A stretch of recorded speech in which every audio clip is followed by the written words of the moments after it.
Star Trek Picard Season 2 is coming out, so I'm going to use Adobe Illustrator and Blender to create a comm badge.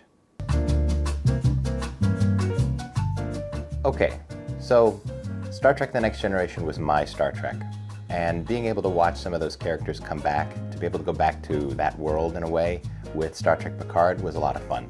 So with Season 2, I'm going to use Adobe Illustrator to create some vector graphics that I can import into Blender. Working with vector graphics in Blender, curves and splines, isn't really that easy.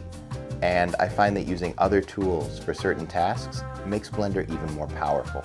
But you don't have to use Adobe Illustrator. You can use any vector graphic software that exports to SVG and then bring that into Blender, and it's a lot easier than trying to use the built-in tools that Blender has. So let's get started. Okay, here I am in Illustrator. I have a graphic of the comm badge that I want to model, and I like to work in 1000 millimeters squared. I find that centimeters or other units don't always translate when you export in SVG, so I always do 1000 millimeters. In Illustrator, you can go to Document Setup and make sure that the units are set to millimeters. The other thing to keep in mind when exporting with SVG is that it will try to push the geometry into the corner. So if you put something like a little square in the lower left corner of the graphic, it won't be able to do that. It kind of holds its place.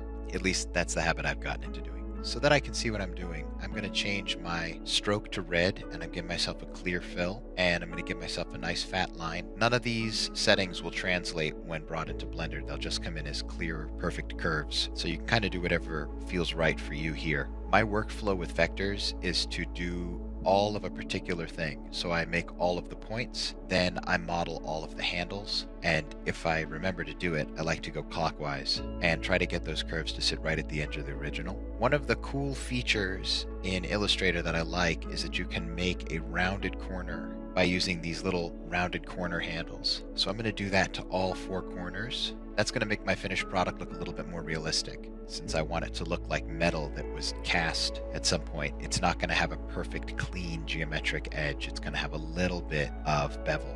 Cool. Now that that's done, I'm going to give it a name. I'm going to call it the Outer Starfleet, make my 4 points, model my 4 handles, and then soften those corners with that cool little widget.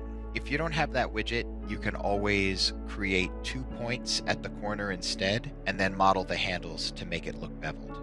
Some apps don't have that feature. Now I'm going to do the backing plates.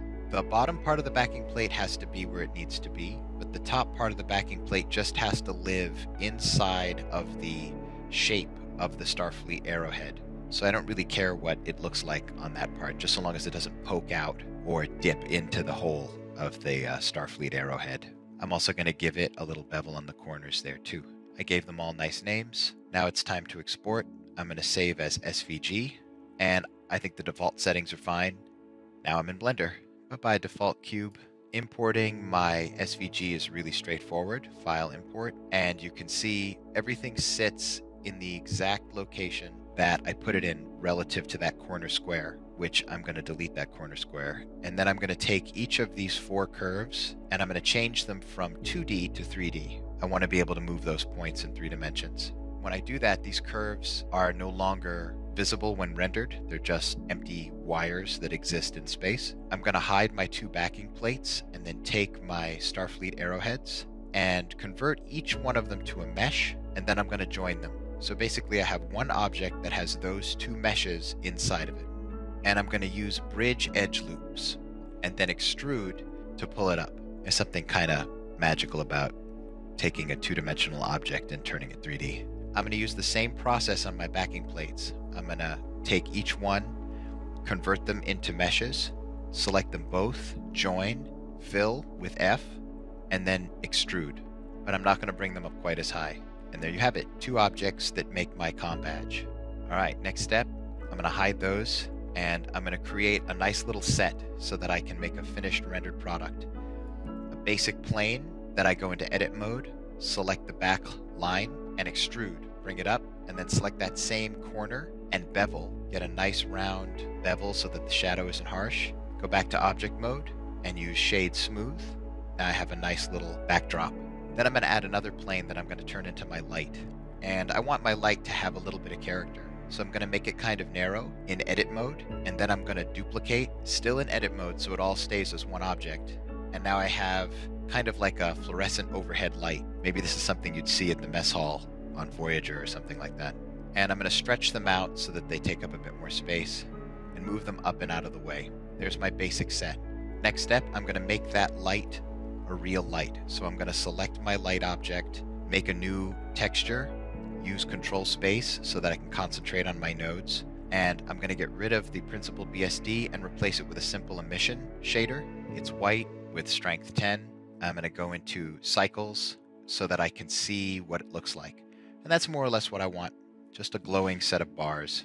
Now I'm going to bring back my comm badge, which you can see looks really dull and boring because it's in that gray plaster. So it's time to give it a material. And I'm going to replace principled BSD with glossy, make it completely shiny, and you can see the reflection of my lights in the metal. But I want it to have a little bit of roughness, so I'm going to bring it up a little bit. Whatever feels good to you, just enough that you can see the gap between the two lights. I got to move things around here for a minute. I want that light to be up, out of the way, but I want the angle of the camera to have it bounce off that metal. That's about right. Now it's time to make the back plating. I'm going to make this a darker metal, and I'm going to do the same thing. Glossy, except I'm going to choose a dark gray, and I'm going to make it more rough. I don't want it to compete with its shininess compared to the Starfleet arrowhead. I want it to just be a nice gradient in the background.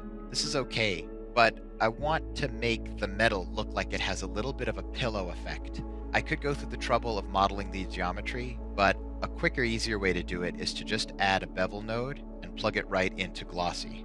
And if you look, you can see there's now, along the middle of the top surface of that arrowhead, there's a nice little shine, but it's a little bit too sharp. So what I'm going to do is soften it using a mapping node. If you imagine that pillow effect is going up and out on that top surface, it's going out on the X, Y, and Z axis. I'm going to reduce how much it goes out on X and Y. And you'll see that what it does is it really softens the effect. So I'm going to bring it down to 0.1. You can see it changes the look of it. I might even bring it down lower. I'm going to bring it down to 0.05. Just enough that it doesn't look like a perfectly flat geometric plane.